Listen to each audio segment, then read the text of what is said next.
Sejam todos bem-vindos, muito obrigado pela presença. Hoje a gente tem alguns assuntos tributários, aí, o impacto da tributação, que o doutor Damasceno vai falar a respeito. E depois a gente vai falar um pouco sobre o crescimento dos gigantes, né, das corporações gigantes, né, o que, pelo menos no meu ponto de vista, o que eu estou vendo, né, e a gente comenta um pouquinho aí na parte final do nosso programa. Então, doutor Damasceno, boa sorte e nos brinde aí com os seus novos conhecimentos, aí, os novos impactos da tributação aí sobre o nosso setor. Boa sorte, obrigado. Bem, nós vamos, boa tarde a todos. Nós vamos começar invertendo a pauta para que possamos debater no final. Nós vamos debater no final sobre esse tema que o Sandoval nos propôs. Se eu conseguir abrir aqui. Não sei o que está.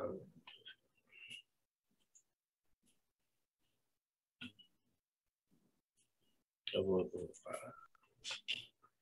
tentar novamente.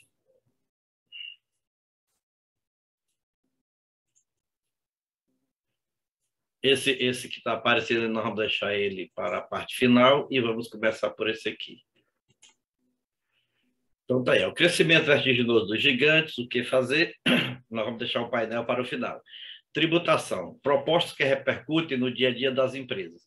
Nós trouxemos novamente esse painel para discussão, quando que houve algumas alterações na tramitação das propostas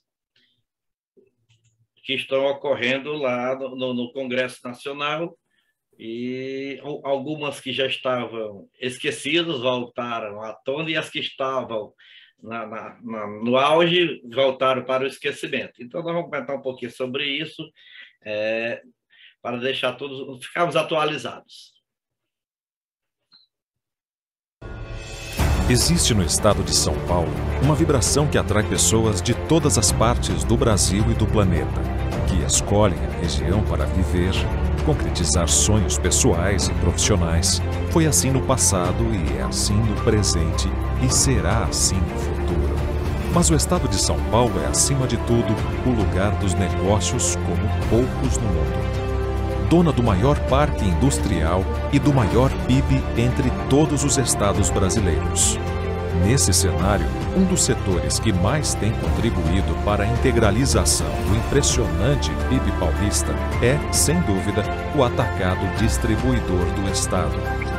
Responsável por quase a metade do faturamento do setor em todo o Brasil, principalmente na comercialização de itens de uso comum das famílias, os agentes do atacado e da distribuição do estado de São Paulo respondem por uma fatia substancial do faturamento do setor em nível Brasil. A DASP, parceiros e associados, juntos. Construindo sempre mais pelo desenvolvimento econômico e social do estado de São Paulo.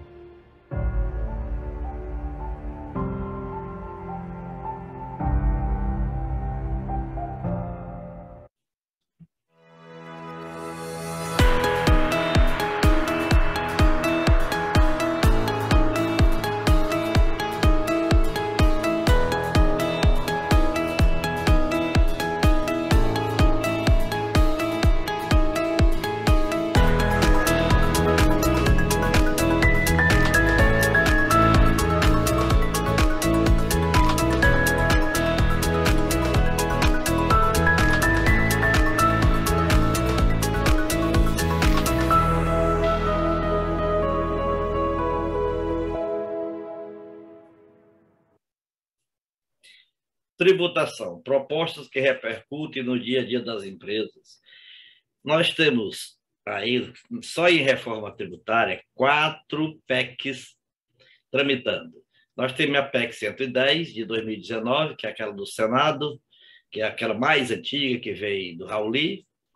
Ela, no dia 27 de maio, entrou em pauta da Comissão de Assuntos Econômicos para a aprovação do relatório do senador Roberto Rocha.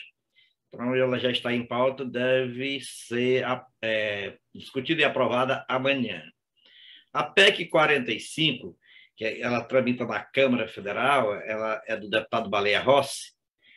No dia 5 aliás, no mês de maio de 2021, há um ano, foi aprovado o relatório lá na Comissão de Constituição e Justiça, mas, ao desmontar a comissão especial, o presidente da Câmara, o Lira, avocou a proposta e colocou na gaveta. Ela continua engavetada. Tem a PEC 128 de 2019, do deputado Luiz Miranda, que estava adormecida. Agora, no dia 26 de maio, quinta-feira... O microfone está ligado. Na quinta-feira, o deputado Darcy de Matos apresentou o seu parecer pela admissibilidade e, obviamente, agora ela voltará ao plenário da Câmara. E foi tirada da gaveta a PEC 07 de 2020, do deputado Luiz Filipe de Orleans e Bragança, do PL de São Paulo. E no dia 27, sexta-feira passada, foi na Câmara Federal instalada a comissão especial para análise desta proposta. A diferença entre as propostas nós vamos verificar agora, até para nós ficarmos bem mais situados. Então, vamos ver. A PEC 110, a 45 e a 128, elas têm quase que o mesmo conteúdo. A 128 já foi incorporada pela 110.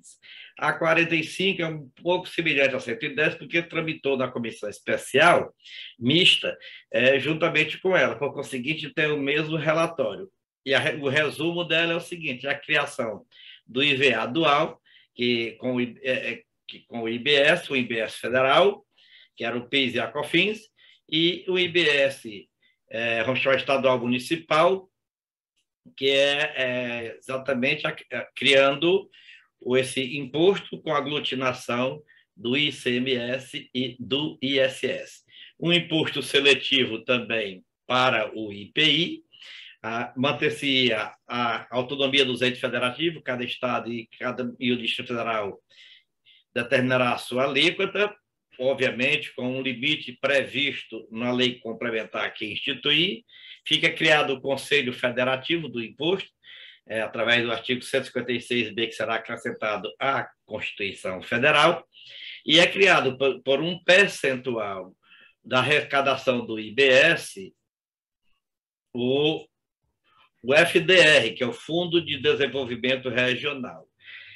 Um dos pontos importantes é a tomada dos créditos fiscais, 100% dos créditos fiscais financeiros, e uma proposta da senadora Simone Tebet mantém os incentivos fiscais hoje concedidos para o ICMS, enquanto no prazo que foi estabelecido nesse tipo de convênio. Então, nos RET, que é os regimes especiais de tributação, tem um prazo de validade, esses prazos de validade entrando em vigor o novo tributo, o novo imposto, mesmo na fase de transição, o direito adquirido aos incentivos fiscais serão mantidos. Então, esse é o resumo da PEC 110, da PEC 45 e da PEC 128, todas três do ano de 2019. No ano de 2020, nós tivemos a PEC 07. A 07 foi a que ela não tinha andado nada, e ela veio agora novamente a tramitar. Ela altera todo o sistema tributário brasileiro para criar apenas 3 classes de imposto: o imposto sobre a renda, o imposto sobre consumo e o imposto sobre propriedade. O que tem de importante nessa proposta é que é o seguinte: diz, por exemplo, a vocação do Estado do Ceará é por imposto sobre a renda, é por imposto sobre o consumo, é por imposto sobre propriedade. Então, ele cria o imposto que foi autorizado pela Constituição dentro da sua vocação. Então, não é obrigado nacionalmente tudo ser tributado de forma igual.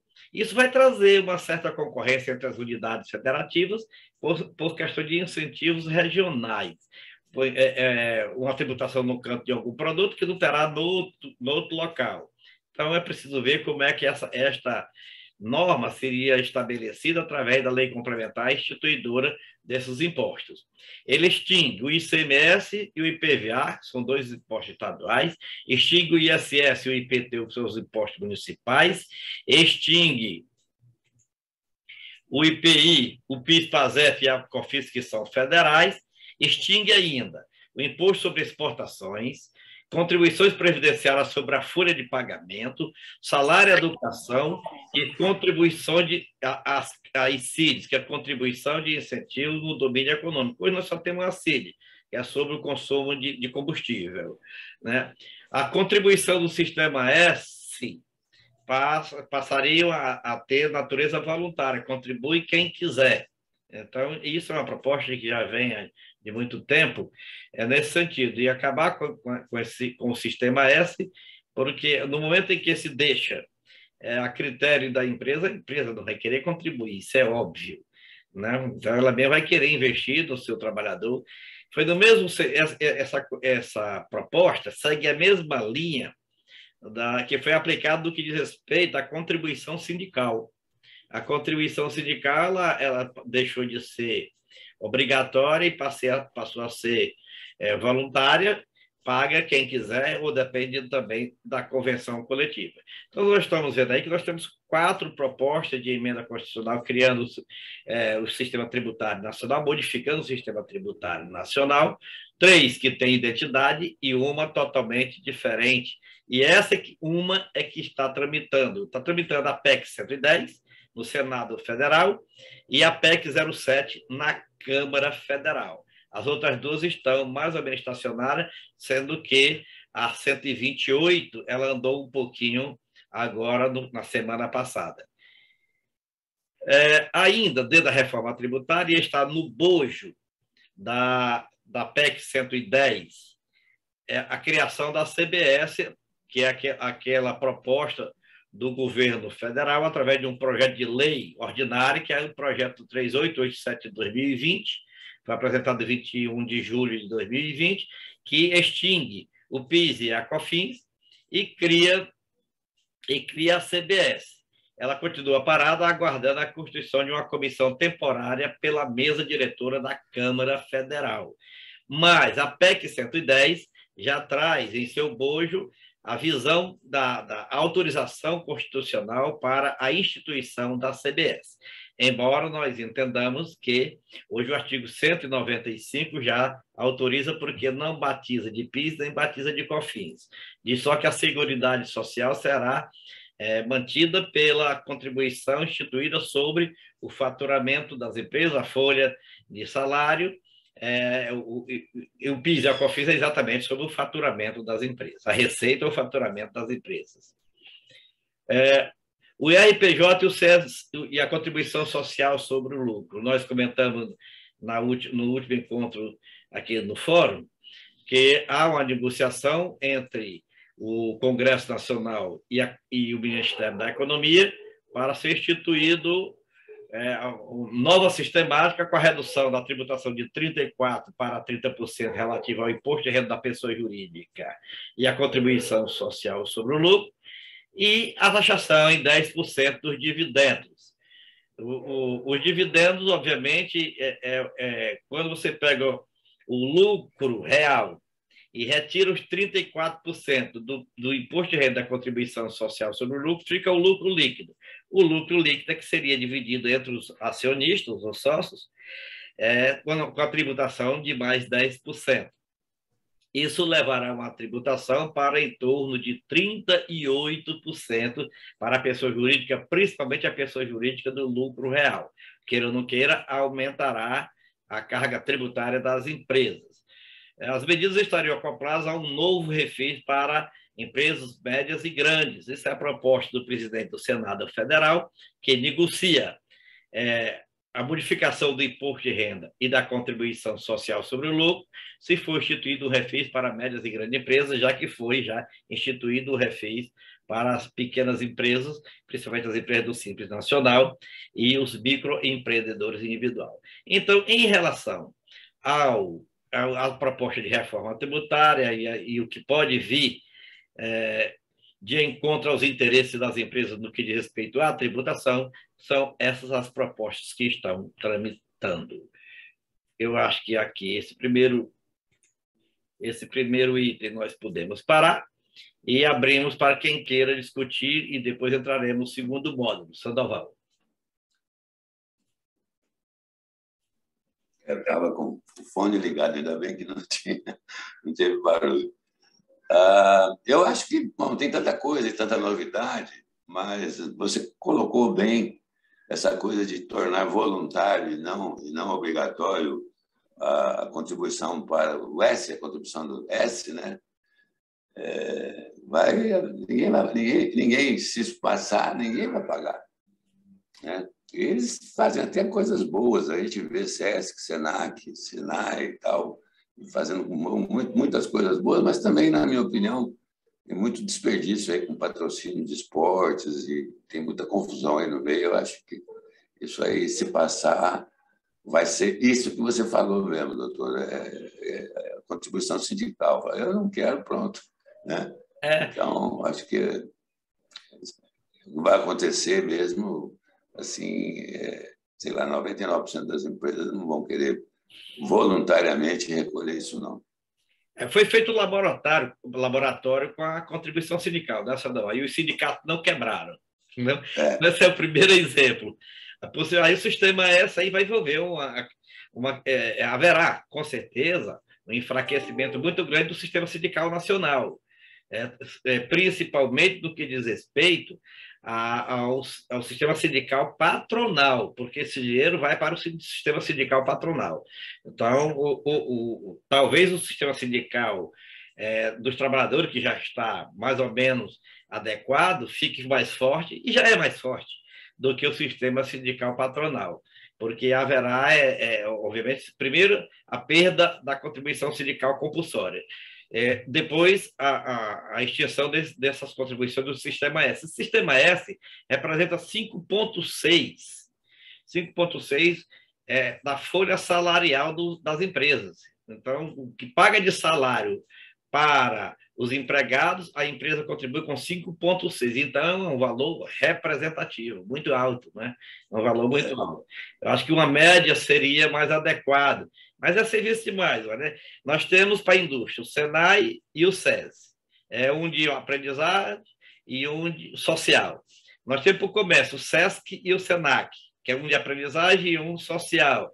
Aí nós temos outro na agricultura, que é o SENAI. E aí vai. Nós temos o transporte, que é o SEST Senat.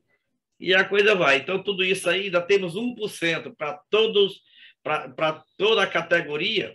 Não interessa o ramo de atividade, que vai para o SEBRAE. Então, tudo isso vai, no final, dar 5,6%, que automaticamente reduziria o custo das empresas no custo direto, né? Diminuiria esse custo das empresas.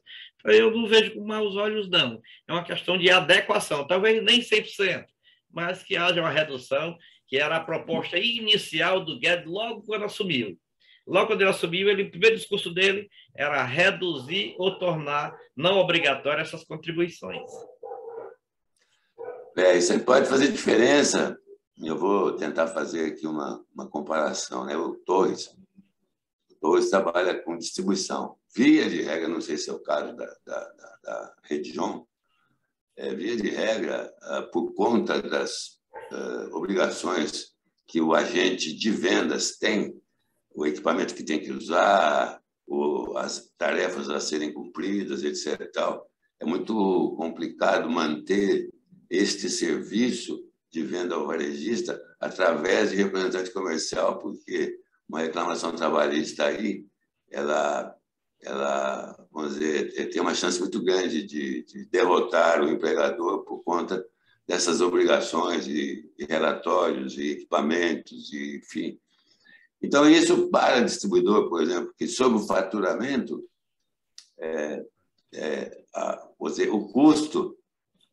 o custo de ter mais funcionários sobre o faturamento, sobre a folha salarial, o custo de ter mais funcionários é mais assim, intenso para quem é distribuidor e tem que ter os seus agentes de vendas como funcionários, né, do que para o atacado. Quer dizer, então, seria um certo alívio você não ter que pagar esses 5,6 sobre a folha de pagamento, principalmente para o distribuidor.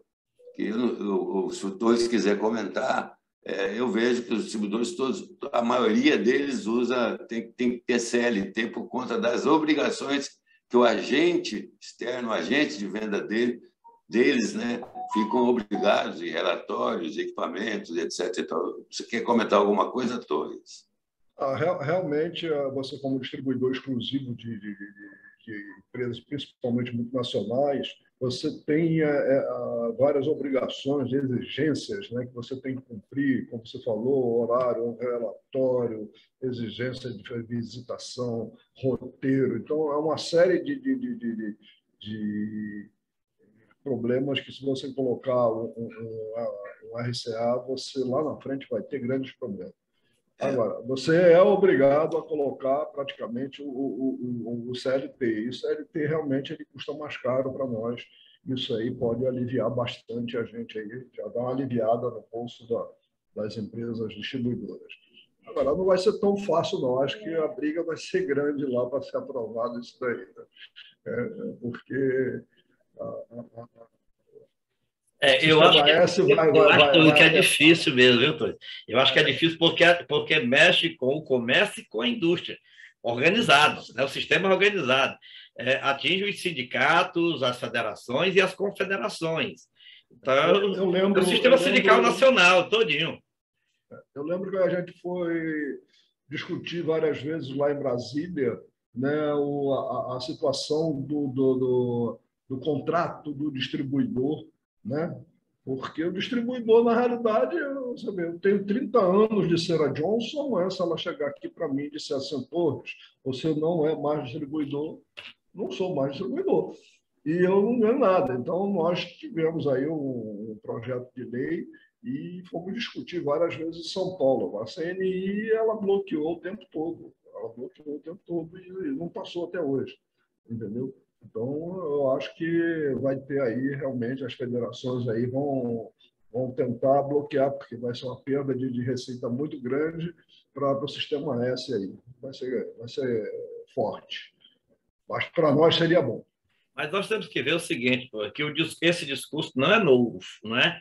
Esse discurso de reduzir ou tirar a obrigatoriedade das contribuições do Sistema S, você vê o seguinte, o que foi feito no auge da pandemia? No auge da pandemia, o governo pegou o dinheiro do Sebrae, né? Pegou quase o capital do Sebrae todo e criou um fundo para abastecer as empresas em dificuldade. Então, tomou o dinheiro, não foi emprestado, não. Pegou o dinheiro do Sebrae, mandou que o Sebrae depositasse na Caixa Econômica e coube ao Sebrae somente vamos chamar o pirulito de ensinar o pessoal como gastar o dinheiro.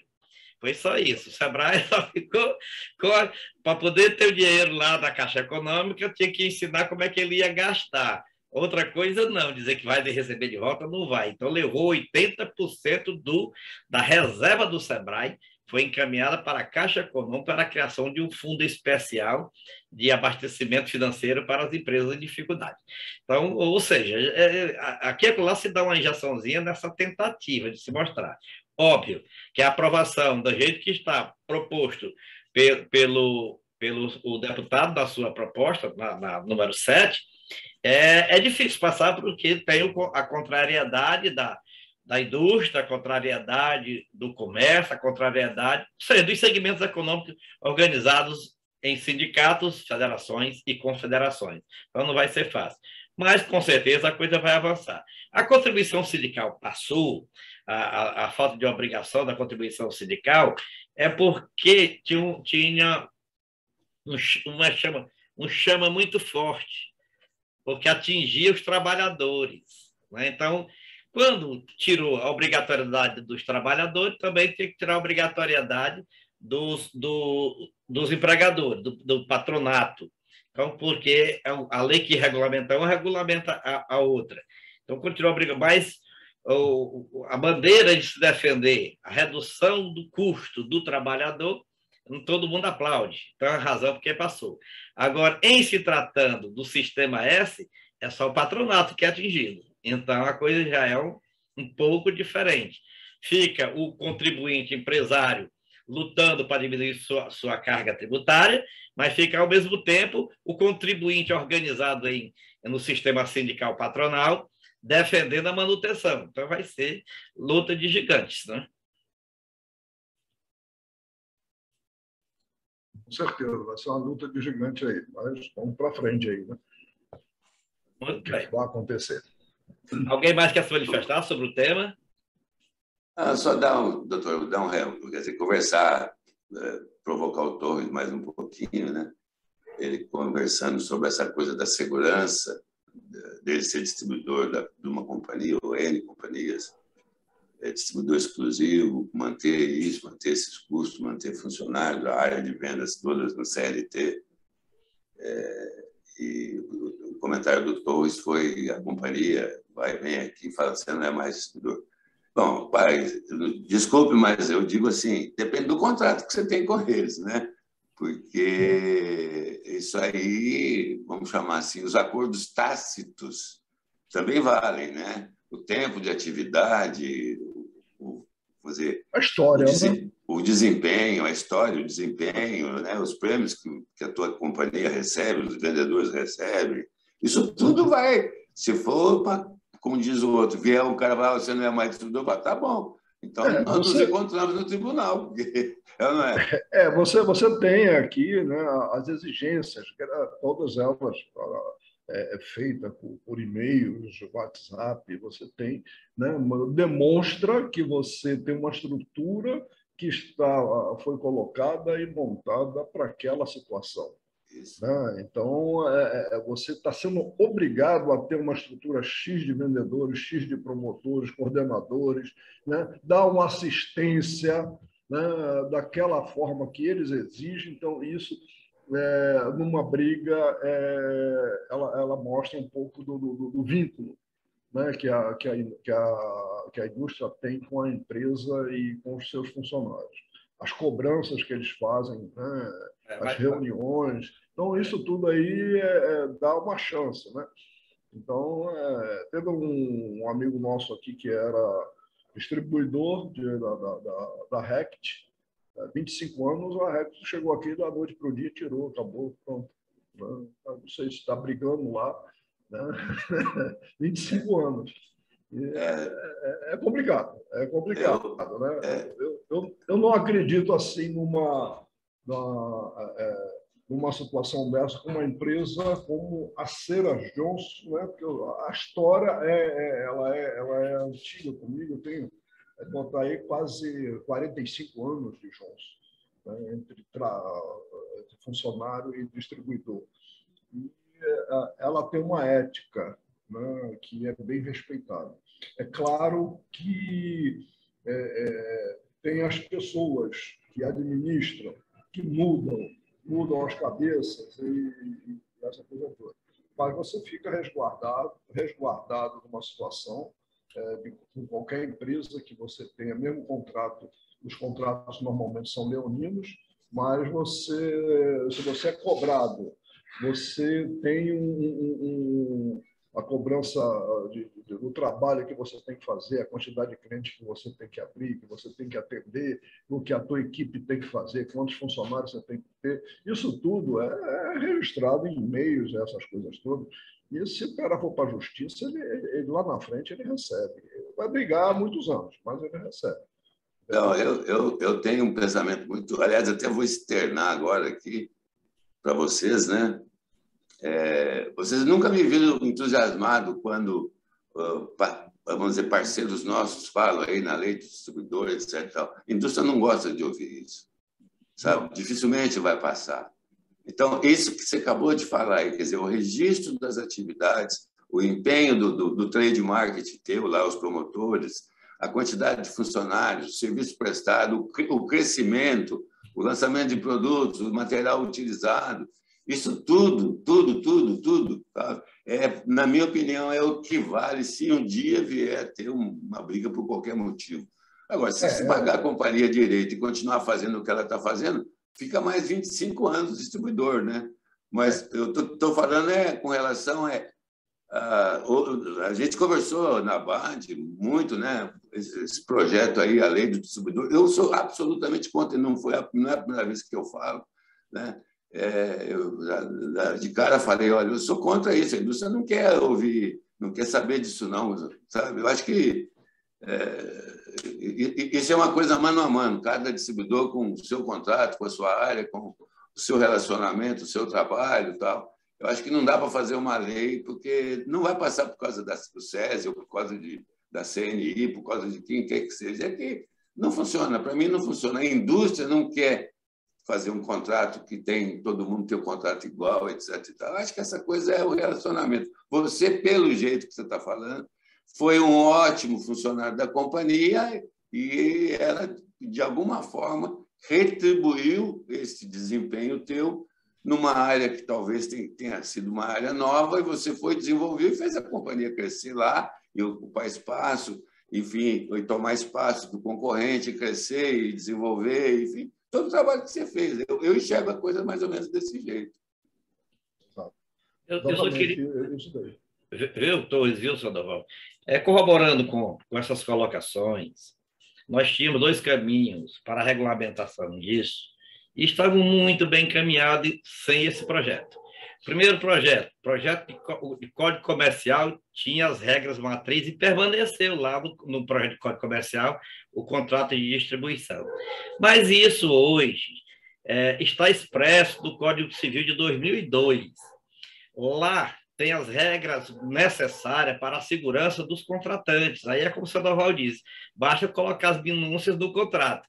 Mas lá já tem as regras matrizes, inclusive a regra que está no Código Civil brasileiro em vigor equipara a distribuição, o contrato de distribuição, ao contrato de representação comercial, mandando os pequenos detalhes para a lei própria, a lei especial da representação, e distinguindo o distribuidor do representante comercial pela presença física da mercadoria. Então, diz lá o Código Civil que a distribuição se distingue da representação, porque na distribuição o distribuidor tem a mercadoria para entregar. A mercadoria está com ele. E a representação não, você tira o pedido para depois ser entregue. Óbvio que eu tecnicamente não concordo com essa disposição legal, porque eu entendo que o representante comercial presta serviço, vende em nome de terceiro, enquanto o distribuidor vende em nome próprio, né? Então, tem essa diferença. Mas as regras de proteção entre as partes, o distribuidor e o distribuído, já estão previstas no Código Civil Brasileiro de 2002. Então, ou seja, é só aprimorar na hora de confeccionar o contrato. Sabemos perfeitamente... O risco também da inadimplência é do distribuidor, né? Sim. Então, não pode se comparar muito verdade. com o representante isso daí, porque você tem um objetivo de compra, você tem um objetivo de venda. Se você tem empresas que não quer saber se você está atingindo o objetivo de venda, você tem um de compra e chega no final do mês o aperto é grande, né? E aí você acaba criando um passivo, um nível de estoque altíssimo por conta de objetivos que você tem que atingir. Entendeu? Então, esse risco é bem diferente do representante comercial. O representante comercial não tenho dúvida. Vende, né? Então, essa situação. Mas o que se queria naquela época com o contrato, com o decreto, era ter uma regra definida na hora que o distribuidor deixasse que a indústria não quisesse mais o distribuidor. Então, já era uma definição, porque o litígio já existe, a briga vai ter sempre, né? Então, ali queria fazer o quê? Definir uma regra que aí evitaria todas essas brigas. Então, aquela regra que iria funcionar, como ia ser pago os últimos 5 anos, os últimos 3 anos. Então, seria uma regra definida no decreto. Deixa eu lhe dizer que nessa relação privada, o que prevalece é a realidade, não é o legislado. O que prevalece por exemplo, vocês falaram aí diversos e-mails, relatórios, etc. Isso é prova, isso é documento. Agora, você colocar uma cláusula contratual e realizar totalmente diferente, então a realidade foge do que está legislado ou do que está contratado, às vezes não atinge o objetivo. Como eu dizer, o Código Civil hoje traz as regras de matriz para essa contratação. E a contratação, ele traz exatamente o direito das partes pactuarem. E nós sabemos perfeitamente que a indústria é mais forte do que o seu representante, o seu distribuidor. Mas as cláusulas mínimas necessárias para que traga a segurança jurídica, elas estão postas na própria lei que você pode trazer para o bojo do contrato. Então, não precisa de uma lei específica copiando. Nós não podemos comparar a distribuição, as concessionárias de veículos, né, que tem preços limitados, aí não pode ser generalista, para um distribuidor ou atacadista que pode ser generalista, pode comprar de onde quiser, vender do jeito que quiser, fazer a negociação que quiser. E poucos têm preço mínimo ou preço máximo, enquanto que o veículo tem esse lado aí, que é muito diferente ao concessionário.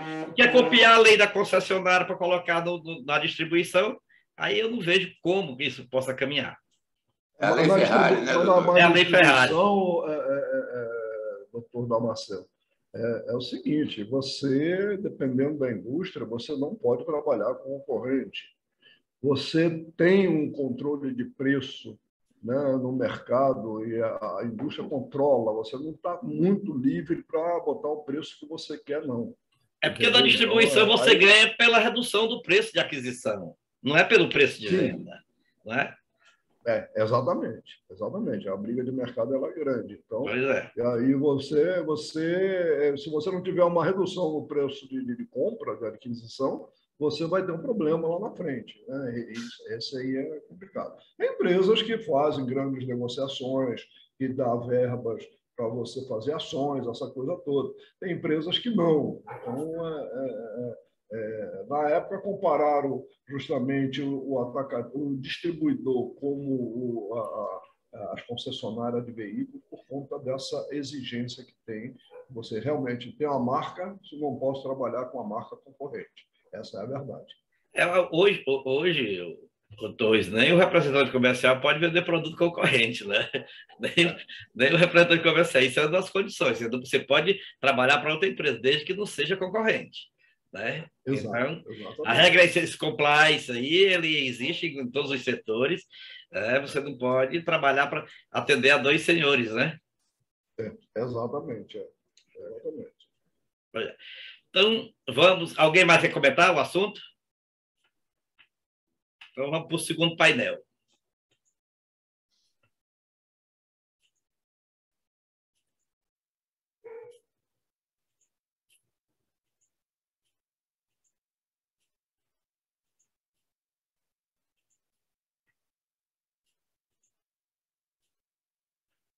Engraçado.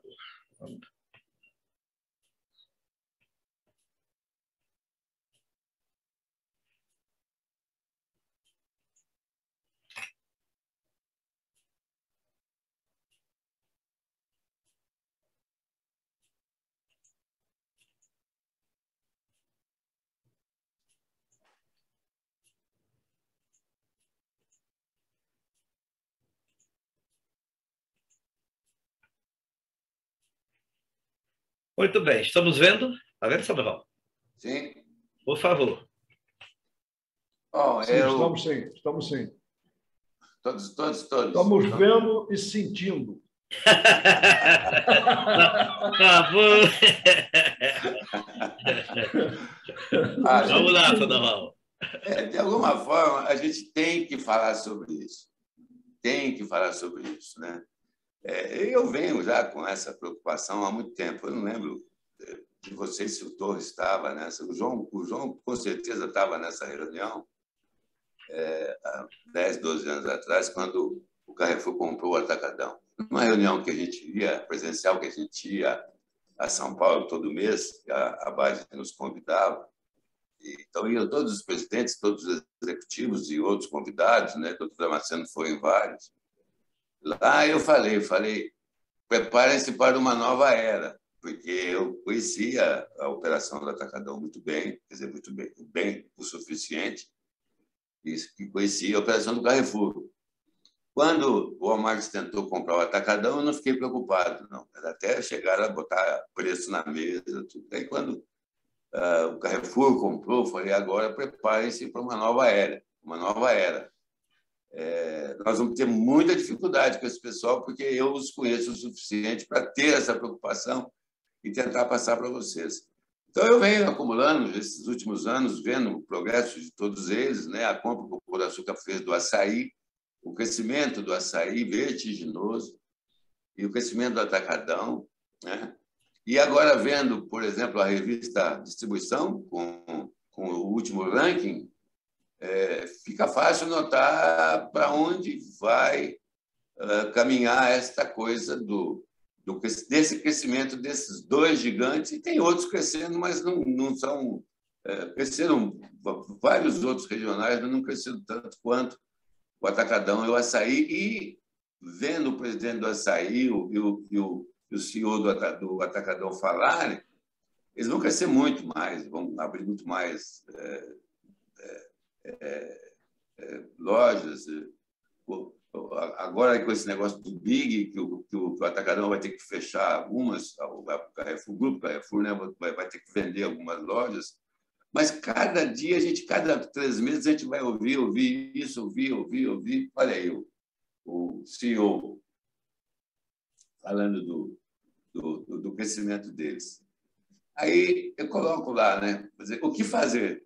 Eu realmente não tenho resposta para isso, mas a gente tem que falar sobre isso. Agora, há pouco nós estávamos conversando, né, falando com o Torres. Eu acho que o atacado de entrega, de pré-venda, vai ser o que mais vai perder ou o que vai crescer menos por conta disso.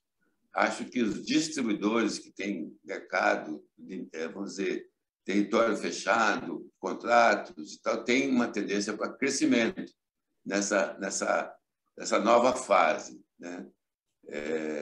Porque ele compra um pouco melhor dos seus fornecedores.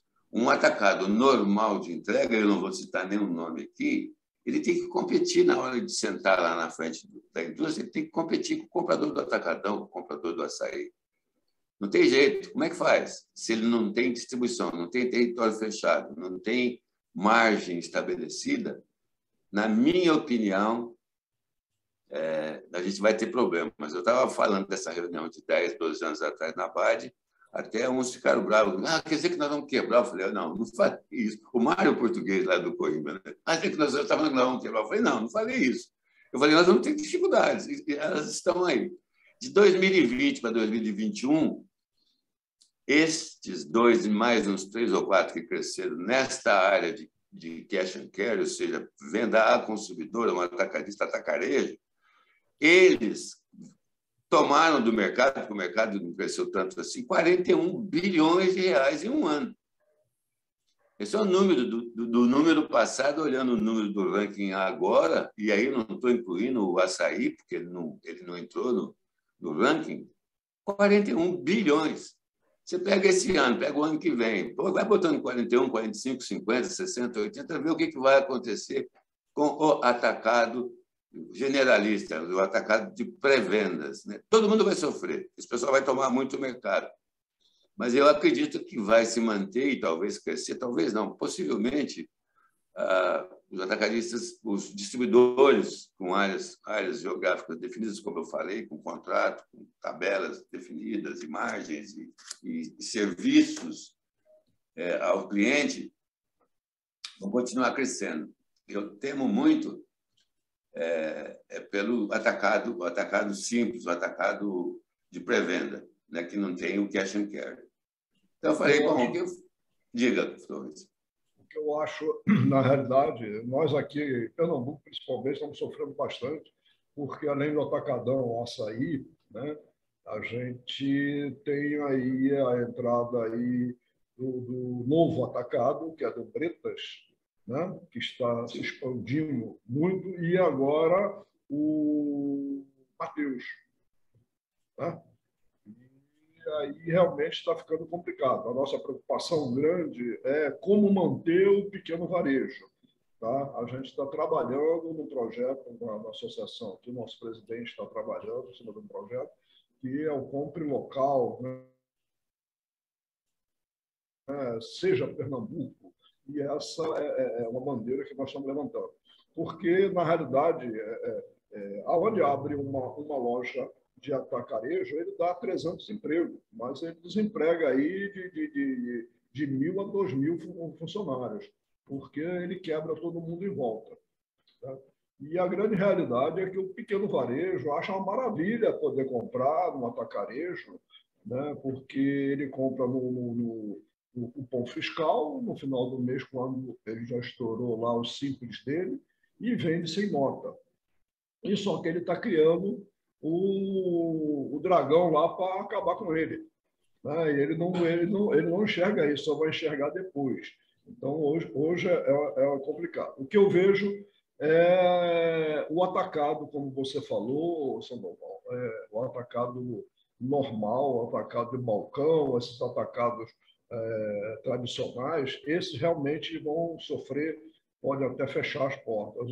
Os distribuidores especialistas exclusivos que fazem o trabalho de distribuição com as grandes indústrias e que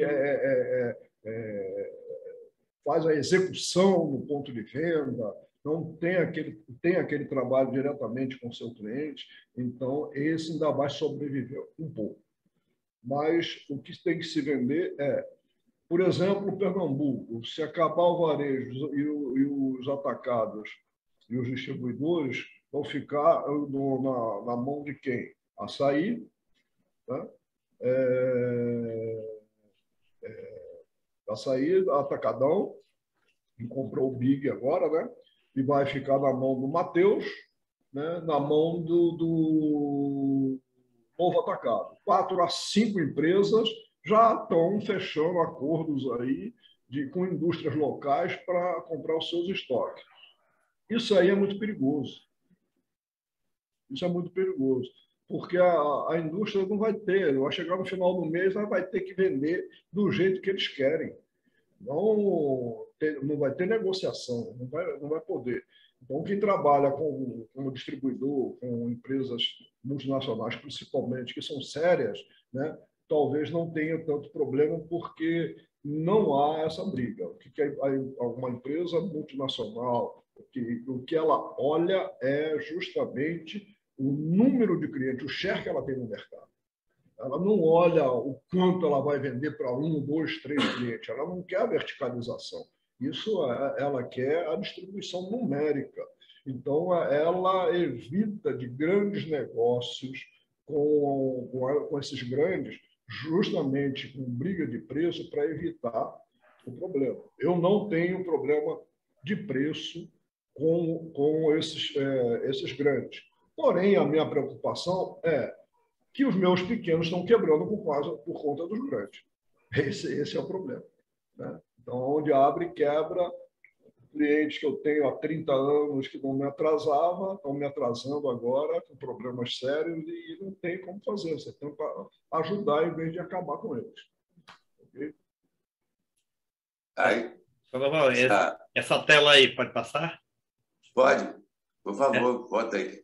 Nessa aí, ó, vocês veem o crescimento que eu falei dos 41 bilhões, está aí, ó.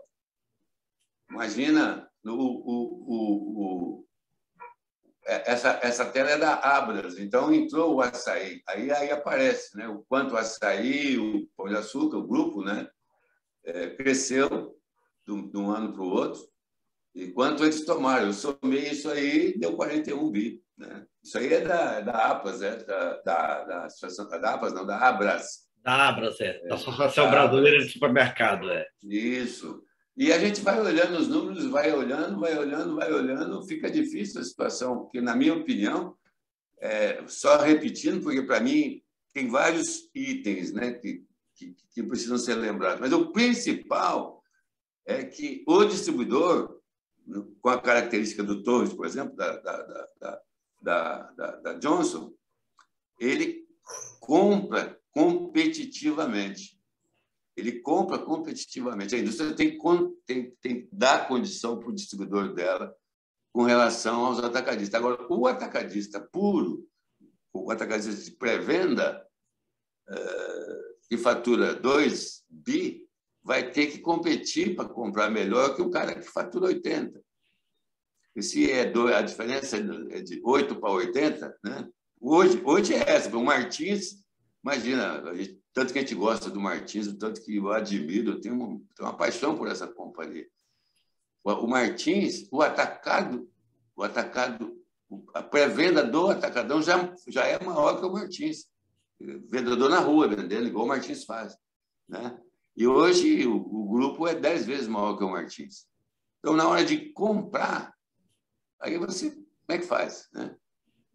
Claro, tem as situações de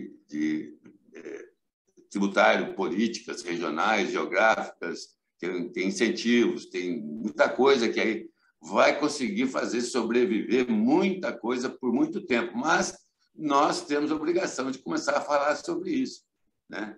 Tem várias coisas aí, né?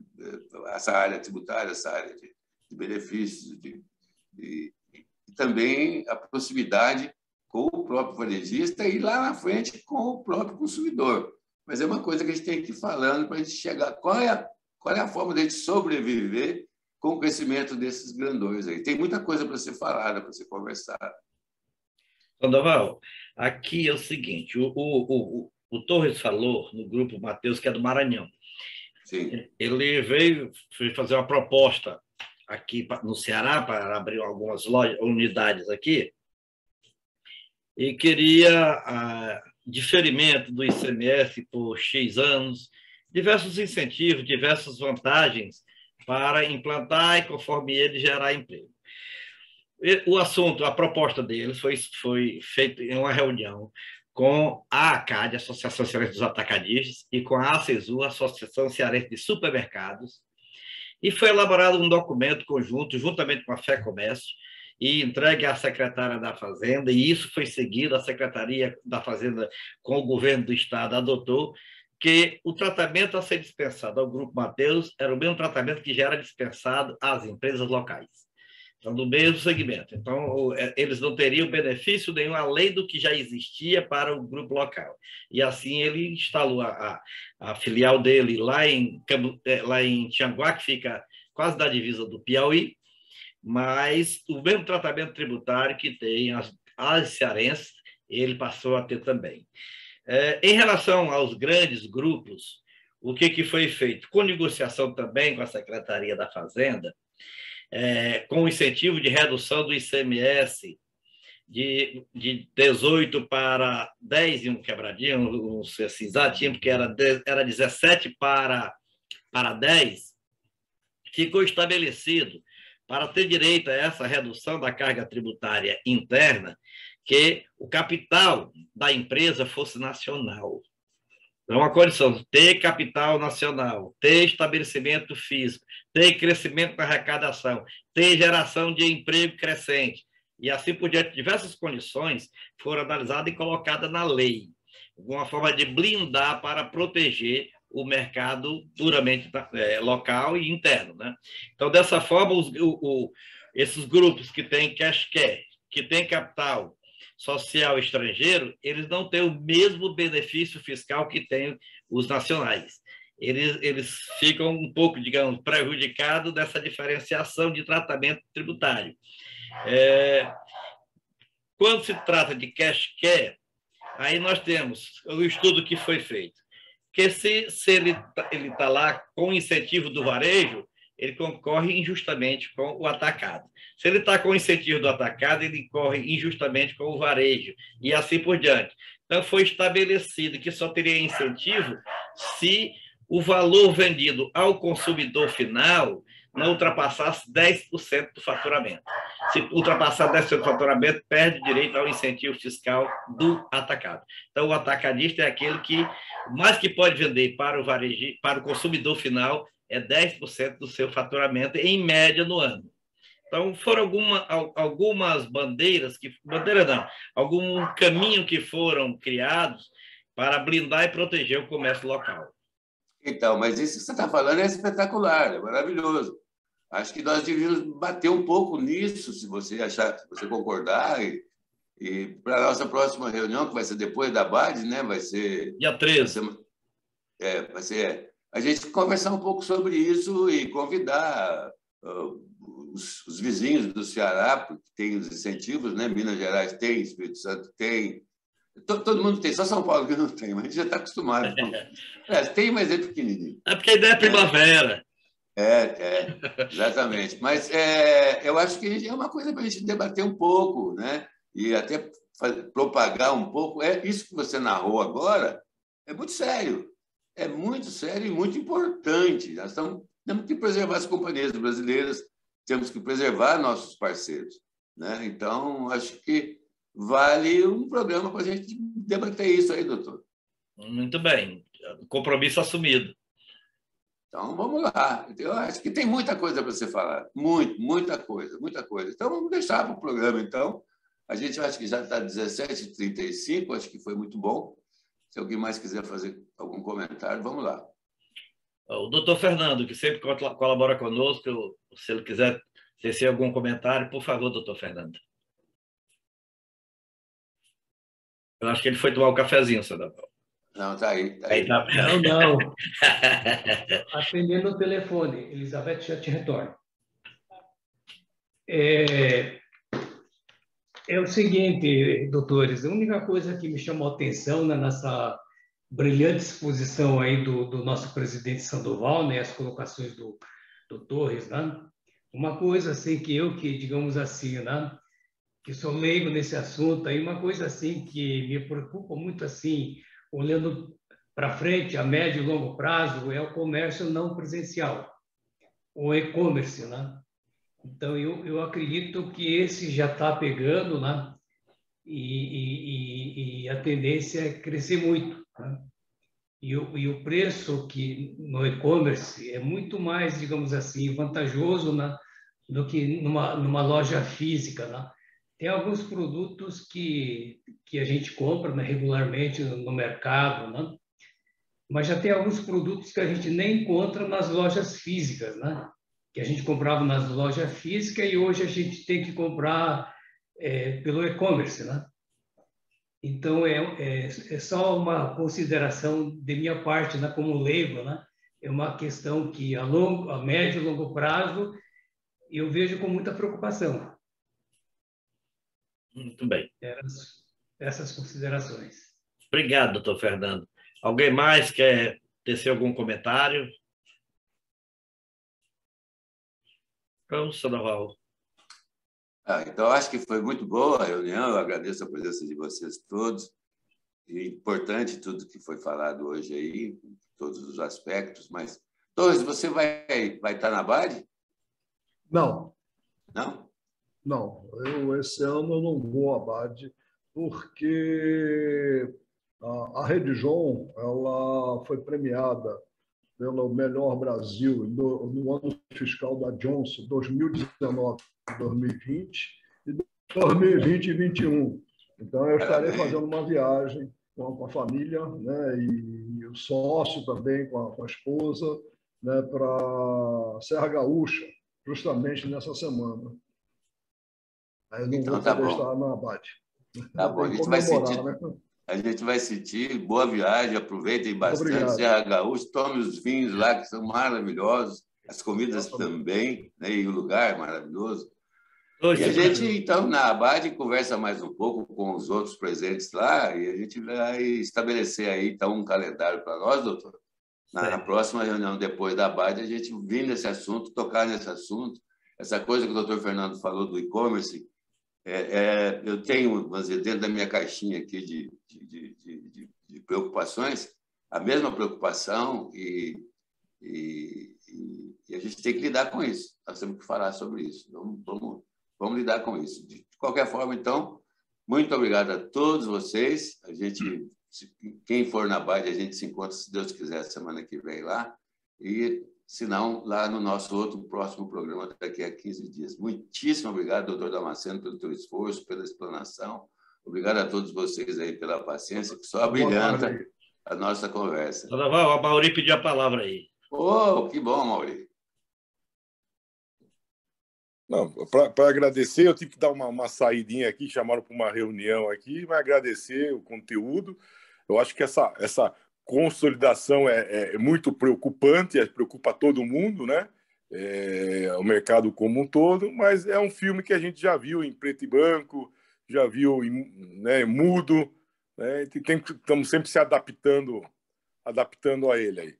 E desejar aí uma boa semana. Se Deus quiser, nos encontramos semana que vem lá na convenção. Lá. Tá ótimo, Mauri. Muito obrigado. Obrigado mesmo aí pela tua participação. Só nos engrandece. A gente se vê nos cafés e vamos estar lá na nossa convenção a semana que vem, se Deus quiser. Se Deus quiser, eu que agradeço. Obrigado, viu? Boa semana para todos. Muito bem. Um abraço, até mais. Então vamos ao encerramento, agradecendo a todos vocês. Uma boa semana para todos nós, com saúde, paz, alegria, prosperidade. E encontrar-nos nesse mesmo bate-canal no dia 13 desse mesmo horário. Um abraço a todos. Obrigado. Obrigado. Um abraço. Boa semana para todos. Obrigado. Boa noite. Um abraço.